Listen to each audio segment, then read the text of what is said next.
नमस्कार दोस्तों, आज के हमारे इस वीडियो में हम आपके लिए भगवान विष्णु की एक सच्ची भक्त की बहुत ही सुंदर कहानी लेकर आए हैं। किसी गांव में एक महिला रहती थी जिनका नाम पोपाबाई था।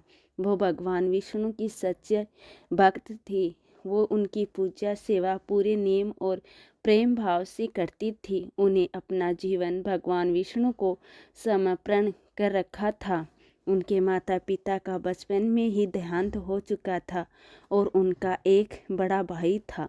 भाई की शादी हो चुकी थी और वो दिन रात पोपाबाई की शादी की चिंता में लगा रहता था। जब भी कोई रिश्ता आता वो मना कर देती। उनके भाई को लगा कि ये सब उनकी पूजा पाठ की वजह से हो रहा है। एक दिन उनका भाई बोला कि तुम किसी भी प्रकार की पूजा पाठ अब नहीं करोगी। यह सुनकर पोपाबाई को बहुत दुख हुआ। वो बोली, मेरा जीवन भगवान में ही समर्पित है। मैं कभी शादी नहीं करूँगी और मेरी झोपड़ी गांव के बाहर बनवा दो। मैं अब यहाँ नहीं रहूँगी और गांव के सभी लोगों को कह दो वो अपनी गाय बछड़ों को मेरे यहाँ घास चरने भेज दें। पूरा दिन उनका ध्यान रखूँगी और वो अपने घर का बचा खुचा खाना मेरे को दे देंगे। भाई ने उन्हें बहुत कोशिश की पर पोपाबाई नहीं मानी और वो अब अकेली गांव के बाहर झोपड़ी में रहने लगी और ज़्यादा से ज़्यादा भगवान की पूजा सेवा में बिताने लगी। एक दिन उस नगर का राजा शिकार करने आ रहा था तो रास्ते में उस झोपड़ी को देख कर रुक गया। उसे प्यास लगी थी। वो झोपड़ी में पानी पीने पहुंचा। झोपड़ी के पास जाकर उसने आवाज़ लगाई, कोई है, लेकिन अंदर से कोई भी आवाज़ नहीं आई। राजा लगातार आवाज़ लगाता रहा और अंदर से पोपाबाई कौन है। तो राजा उनकी मधुर आवाज़ सुनकर मोहित हो गया और सोचने लगा कि इतनी मधुर आवाज़ वाली खुद कितनी सुंदर होगी। राजा के मन में पाप आ गया।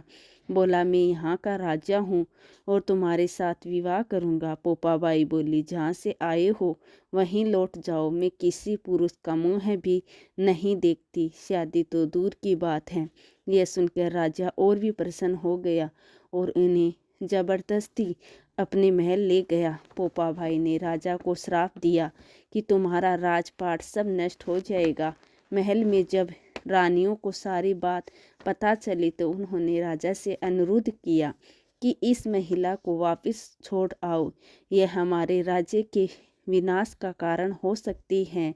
रानियों की बात सुनकर राजा जब पोपाबाई को छोड़ने जाने लगा तब रास्ते में रुक एक पाप की नदी आई जिसमें राजा डूब गया और पोपाबाई बहुत दुखी थी क्योंकि एक पराये पुरुष ने उन्हें हाथ लगाया था और उनका सतीत्व नष्ट करने की कोशिश करी थी। पोपाबाई ने वहीं अपनी इच्छा शक्ति से प्राणों को त्याग दिया। जब पोपाबाई धर्मराज के पास पहुंची तो उन्हें पोपाबाई का बहुत आदर और मान किया और बोले कि आपको बैकुंठ वास तो नहीं मिल सकता क्योंकि आपने विद्वान के अनुसार नहीं बल्कि अपनी इच्छा शक्ति से प्राण त्यागे हैं, परंतु भगवान विष्णु की आज्ञा से आपको सोने का राज्य दिया जाएगा। तो दोस्तों, ये थी भगवान विष्णु की एक अनन्य भक्त पोपाबाई की कहानी।